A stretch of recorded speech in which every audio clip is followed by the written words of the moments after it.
Oke, assalamualaikum warahmatullahi wabarakatuh. Kembali lagi di kami di podcast SH.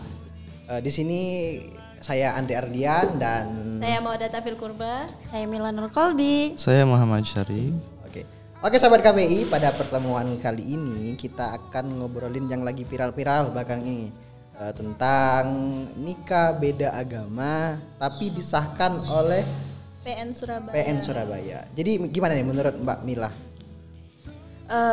Kalau menurut yang saya baca ya, lihat di postingannya kumparan.com itu ada sepasang muda-mudi yang dia ditolak Dukcapil awalnya karena beda agama, padahal mereka telah melaksanakan pernikahan dengan sesuai agamanya masing-masing.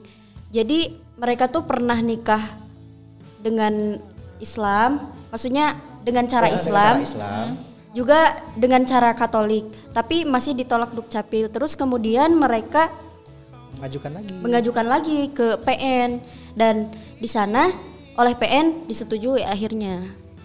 Seperti itu. Coba ada tambahan dari yang lain. Kalau menurut Mbak Mawani gimana coba tentang kayak gitu? Kalau saya sih lebih setuju sama Dukcapil ya yang melarangnya.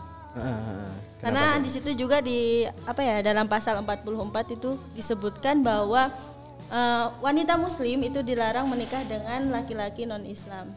Karena karena banyak banget tuh pengaruh ke depannya, entah dari anaknya, entah dari kesehariannya sendiri. Ada nggak sih dari Islam, ada nggak sih larangan yang terbukti gitu loh, apakah dari acuan hadis kah, dari Quran yang melarang tentang nikah beda agama kayak gitu? Yang saya ingat tuh ada suatu kitab yang menyebutkan bahwa wanita muslim itu hanya diperbolehkan menikah dengan laki-laki non-muslim yang mana itu dari agama Nasrani dan Yahudi. Dan tapi di situ apabila kitab tersebut belum diubah-ubah gitu. Tapi kalau udah diubah itu tidak sah, yang mana hubungan tidak sah itu menjadi haram. Gak mungkin kan seorang suami istri itu tidak melakukan berhubungan gitu kan. Tapi dalam konteks sekarang ini masih ada nggak sih kitab Yahudi dan Nasrani, kitab Zabur, kitab Taurat, kitab yang lainnya itu yang masih murni kayak gitu? Kayaknya udah nggak ada lagi ya. Iya sih, nggak ada. Tapi berarti kan kalau kita mengambil hukum Islam, otomatis nikah tadi itu enggak gitu, jangan disebutin lah. Termasuk zina ya, karena udah haram tuh kan termasuknya nanti ke zina.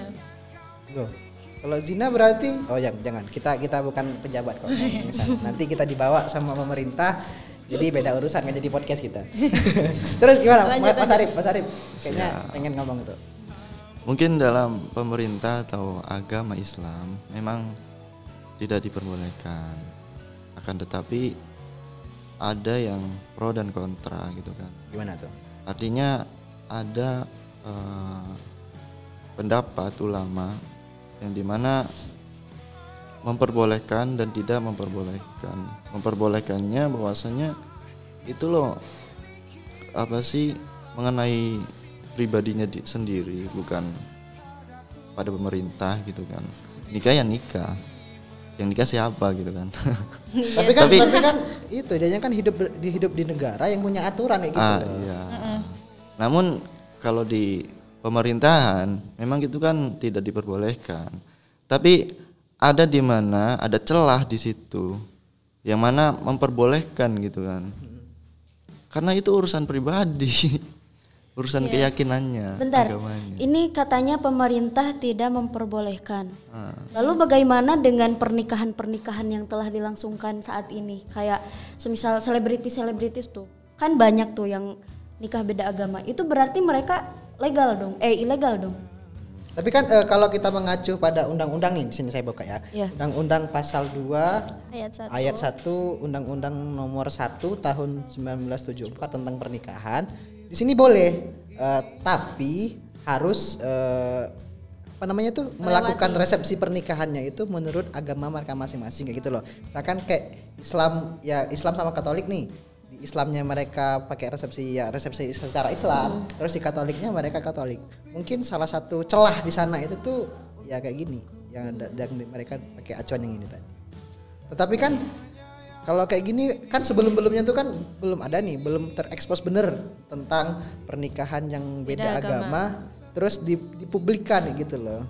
Sementara kan kita ketahui sendiri yang negara kita yang mayoritas umat Islam, ketika kita sangkut pautkan ke dalam bagian usul fiqh, di mana di sana itu sesuatu yang besar bisa menutupi yang kecil. Otomatis ketika yang non muslim, yang bisa bukan non muslim, sesuatu yang minoritas di sini, otomatis kan harus mengikuti aturan-aturan yang mayoritas muslim. Sedangkan tapi kan itu dalam konteks negara Islam ya. Tapi kalau kita sekarang ini bukan pakai aturan Islam, kita pakai undang-undang. Gitu. Karena kita kan tinggal di Indonesia gitu kan. Tapi berarti di undang-undang diperbolehkan ya, ada.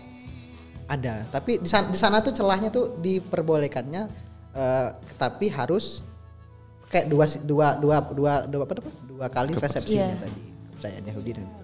Tapi sih berpengaruh sih ke depannya, dalam artian itu kayak anaknya ikut agama apa gitu loh. Gitu kan. Itu jadi pertanyaan banget tuh. Gimana tuh? Kalau menyangkut anak nih biasanya nih ke ibu-ibu nih, coba. Gimana kalau Mbak Mawar? Ya kalau menurut saya sih itu tergantung nanti ya sebelum balik seperti itu ya. Saat sebelum balik itu mungkin dia akan diajari dua-duanya gitu. Tergantung nanti anaknya milih yang mana lebih cocok. Berarti secara tidak langsung memberikan kebebasan ya kepada anaknya. Tapi kan ya kita tuh harus nggak sih ngarahkan anak itu kita ke jalan yang benar. Tapi sebentar nih Mas Andre ya. Saya pernah baca sejarah ini sebelum ke lanjut ke anak ya. Saya pernah baca tentang sejarah pernikahan beda agama. Jadi pernikahan beda agama itu itu bukan hal baru sebenarnya ya. Jadi dulu juga pernah malah terjadinya kepada putri Rasulullah sendiri. Itu Sayyidah Zainab menikah dengan Abul As bin Arabi, yang mana Abul As bin Arabi itu bukan seorang muslim, melainkan ya non muslim gitu ya. Nah, itu mereka menikah, tapi pernikahan tersebut berlangsung sebelum Rasulullah menerima wahyu. Jadi tim yang pro kepada diperbolehkannya menikah beda agama itu mereka rata-rata mengambil dalil referensi dari sana, dari putri Rasulullah. Padahal sebenarnya itu tidak bisa kita jadikan acuan karena Rasulullah belum menerima wahyu seperti itu. Terus kan dalam sudut pernikahan itu kan kita perlu dalam pernikahan itu kita ingin dalam pernikahan sakinah, mawaddah, warahmah. Itu gimana coba dalam konteks beda agama tuh? Gimana Mas Arif? Ya, dalam konteks sakinah, mawaddah dan warahmah ini kan maksudnya untuk melangkah kehidupan yang selanjutnya gitu kan. Artinya di beda agama ini, pernikahan beda agama ini diperbolehkan. Maksudnya kenapa tuh? Maksudnya maksudnya ada yang memperbolehkan, ada yang tidak. Tapi saya ambil dari sudut pandang yang diperbolehkan gitu kan. Jangan-jangan punya yang non muslim ini. Jangan-jangan. Gimana tuh coba kalau boleh itu? Gak ekstrim gitu. Gimana itu? Iya. Dalam hal ini kan kalau dalam konteks sakinah itu kan ketentraman atau adaptasi lah intinya. Adaptasi di sini adaptasi terhadap semuanya, entah itu budaya, kebiasaan atau yang lainnya yang melekat pada keduanya gitu kan. Karena perempuan dan laki-laki ini kan berbeda, apalagi beda agama gitu kan, beda lagi kebiasaannya, peribadahnya gitu kan. Nah, dalam hal ini itu ada yang adaptasinya sudah kita menerima hasil saja, artinya Allah yang merubahnya gitu. Allah yang menyatukannya. Misalkan di WC nih bau gitu kan. Gimana tuh? Ketika kita masuk di WC itu kan nantinya berapa menit juga biasa saja. Oh ya, gitu kan. benar. Apalagi ngorok gitu kan suaminya. Nah, Selanjutnya kan mawaddah. Mawaddah ini rasa cinta gitu kan. Untuk menumbuhkan rasa cinta diperlukan sakinah, adaptasi, penyesuaian gitu kan. Benar-benar. Nah dalam hal ini ketika mawaddah ini, rasa cinta ini tumbuh, gunakanlah diperpanjang gitu, mawaddahnya diperpanjang aja gitu, jangan diperpendek, karena nantinya ketika diperpendek kemungkinan rahmanya itu gak ada, gak dapet gitu. Oh, berarti konteksnya munculnya warahmah itu harus mawanya dulu. Iya. Berarti harus nikah mawanya nih biar Enggak gitu juga, Mas. Beda konteks. Terus gimana, Mas? Nah, Itu. cara memperpanjang mawaddahnya sendiri seperti apa? Cara memperpanjangnya Tergantung menyesuaikan diri. Iya. Kalau kayak gitu sih tergantung pasangannya masing-masing sih. Kalau kayak kita misalkan pasangannya yang manja-manja, berarti kan kita harus memanjainnya. Tapi kayaknya perempuan semuanya manja deh. Bener gak sih? Berarti kita harus tahu nih love language pasangan kita seperti apa gitu ya. Kan nikah itu kan bukan sesuatu konteks yang setahun 2 tahun. Kan kita pengen nikah itu kalau bisa sekali seumur hidup dan itu sampai mati. Tapi kan otomatis kan anaknya tuh bingung kan ke depannya pengen agama apa gitu. Kalau kalian nih misalkan itu dilimpahkan kepada kalian nih gitu loh. Misalkan Mbak Mila nih dapat pasangan yang non muslim itu gimana coba?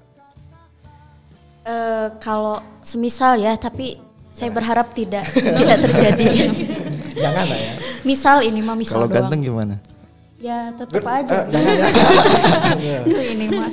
Nah, kalau semisal seperti itu, saya mungkin akan menerapkan seperti apa yang Deddy Corbuzier terapkan kepada anaknya Azka. Itu kan Deddy kan awalnya Kristen. Terus katanya Azka mau sekarang kan udah masuk Islam nih. Si Azkanya, Dedinya. Ya. Terus katanya itu nanti Azka mau dibawa Islam kah? Terus kata Dedinya, nantilah dia juga punya pilihan sendiri katanya.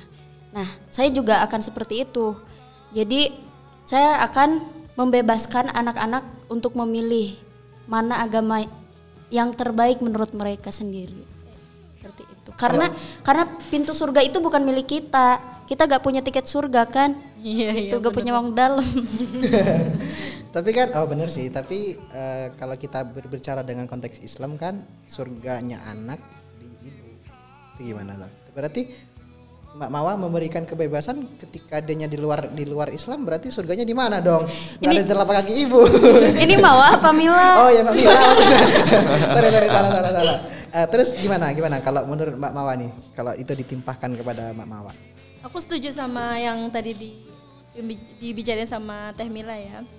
Yang mana kebebasan tadi itu. Iya, diberikan kebebasan. Karena setiap anak itu, setiap manusia, bahkan yang baru lahir itu memiliki hak asasi manusia. Benar. Jadi kita tuh nggak seharusnya terlalu mengekang dalam konteks agama, kecuali kalau dalam pergaulan mungkin kita rada mengekang gitu. Berarti kan secara tidak langsung kita, misalkan anaknya dari kecil agama orang tuanya dia beda tadi kan. Si bapaknya tadi Islam, terus si ibunya tadi Kristen. Berarti dia sholat 2 kali dong. Jumat dia ikut Jumatan. Mungkin karena dia ikut ke gereja. Mungkin karena dia itu kan belum balik ya. Mungkin dia ngikut lah, namanya anak kecil, kemana orang tuanya berjalan biasanya kan dia ikut main-main. Mungkin setelah dia dewasa bisa memilih tuh. Iya. Kalau kan dia tahu lebih nyaman yang mana, lebih baik yang mana gitu kan. Misalkan ya si anaknya kalian tadi itu masuk ke yang non muslimnya. Kalian ada nggak sih usaha untuk ngelurusin kayak gitu? Gimana coba? Ayo lo sebagai ibu nih, Bawa aja Bapak. Kalau saya ya, mungkin saya akan terapin dalam keseharian saya dulu ya, dalam keseharian sayanya. Islam tuh gimana sih, biar nanti anak saya tuh bisa mencontoh gitu. Karena kan orang itu tidak akan mengikuti bila terlalu dikekang, tapi dia akan mengikuti dengan cara yang halus, dengan percontohan. Insya Allah. Keren Ibu sih sejati. ibu ini. Tapi nih Mas Andre boleh tanya kan? Boleh. Kayaknya ditanya balik kita nih. Enggak sih, ini enggak nanya Mas Andre atau siapa gitu, semuanya aja ya. Ini kan nanti tuh anak ya di rapot TK-nya itu kan nanti ada agama. Iya. Kalau misalkan aku nih sempat ada pertanyaan barusan ya terlintas. Kalau misalkan dibebasin nih, kan kalau anak tuh udah bisa milih kalau umur udah balik lah ya. Nah, kalau pas kecilnya itu gimana ya? Agama di rapotnya atau di kalau ya tulis saja Islam gitu. Islam. Mungkin mengikutin ayah sih, dia enggak sih? Karena biasanya kan mengikutin walinya. Benar. Mengikutin walinya. Jadi mengikutin ayahnya, seumpamanya ayahnya dari Kristen ya Kristen, kalau ayahnya dari Muslim ya Muslim. Berarti kan ketika dituliskan di sana misalkan nih si A tadi itu bapaknya Kristen, terus otomatis kan tertanam dalam diri si anaknya tadi itu Kristen dong. Ya enggak sih? Iya kan? Iya sih. Gimana Mas Arif menanggapinya? Gimana tadi? Kan kata si Mbak Mila tadi itu kan ketika anak ini bukan kebanyakan ini seluruh rapor di Indonesia ini ada namanya agama dalam rapor itu. Dan tanggapan si Mbak Mawa itu mengikuti si bapak gitu. Misalkan bapaknya Kristen ya atau ditulis Kristen gitu. Karena bapaknya seorang walinya gitu kan. Tapi kan secara tidak langsung itu menimbulkan suatu pegangan teguh nih. Oh, bahwasanya aku ini Kristen. Gimana tuh? Iya. Kalau dalam konteks itu kan apa ya? Formal gitu kan. Artinya ada yang bilang pendidikan pertama adalah pendidikan orang tua. Ibu. Nah, itu kalau agamanya misalkan Kristen, terus ibunya Islam, bertolak belakang dong. Ya kan bertolak belakang gitu kan. Bertolak belakang dong.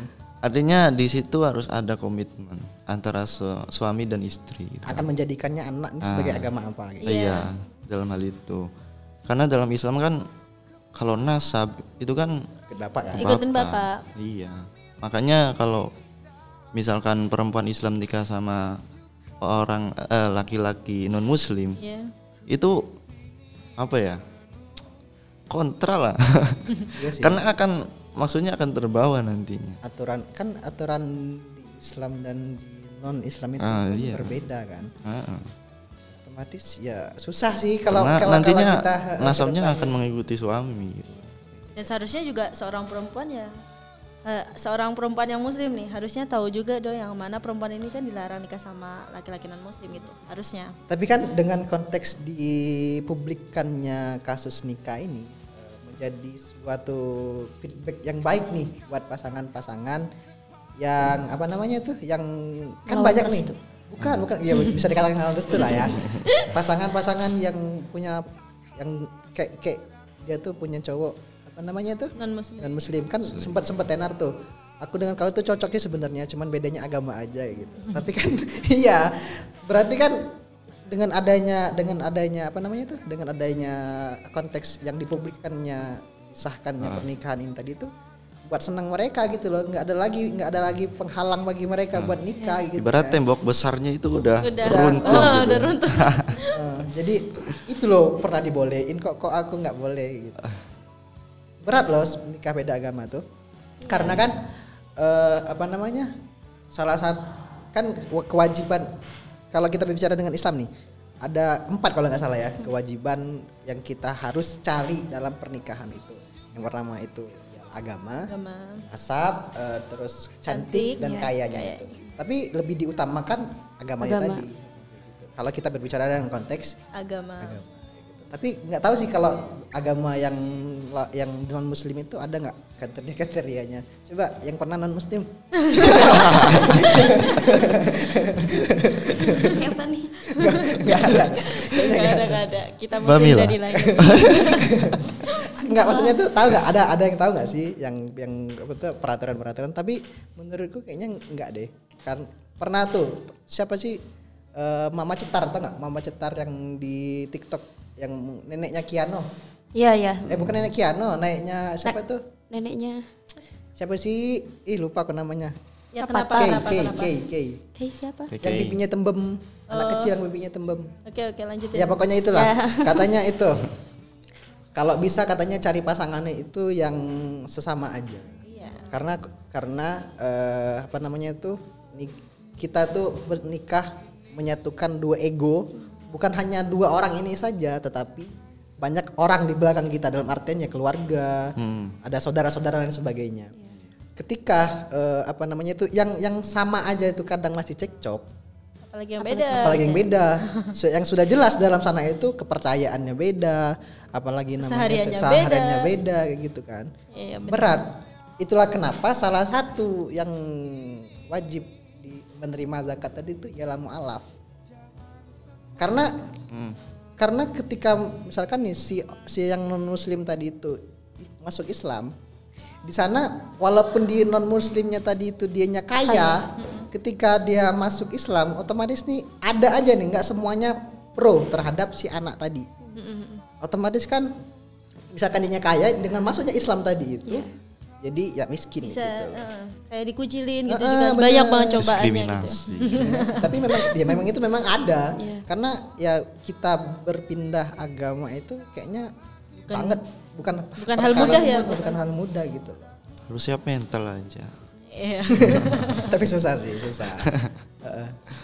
Apakah tertarik? Enggak dong. Iya. Udah nyaman di agama. Iya. Tapi kalau kalian itu punya teman nggak sih yang kayak punya pasangan yang beda agama, terus gimana?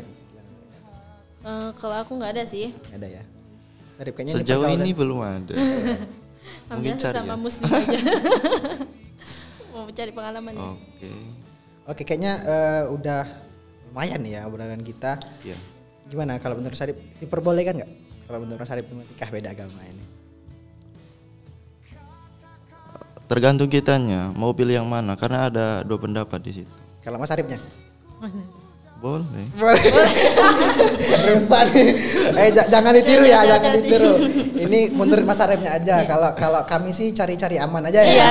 Kalau aku enggak sih. Cari aman aja. Soalnya kan anaknya bingung. Pengen agamaku apa ya? Nanti dicantumin ke Islam. Agamaku Kristen Islam katanya. Kalau aku sih ngambil yang aman-aman aja sih, karena apa namanya tuh kedepannya kan kita harus nikah tuh perlu dengan restu orang tua gitu loh. Kalau aku ya nyari amannya aja. Iya. Tapi pernah sempat baca boleh, bukan pro ya, bukan pro ya, boleh asalkan apa namanya tuh si cowok ini harus konteksnya cowok Islam ya. Cowoknya harus Islam yang menikah dengan beda agama tadi. Asalkan dalam garis besar itu harus bisa membawa si pasangannya tadi itu masuk ke dalam Islam. Itu diperbolehkan. Kayak gitu. Udah cukup ya? Udah kayak gitu. Kayaknya udah lama banget nih, asik ya. Nggak kerasa udah setengah jaman aja kita ngobrol. Udah kayaknya kesimpulan dari kami, nikah itu ya pokoknya cari aman aja lah, cari yang berbasis Indonesia, yang beragama Islam gitu. Sesama agama aja gitu. Ya udah, sekian dari kami.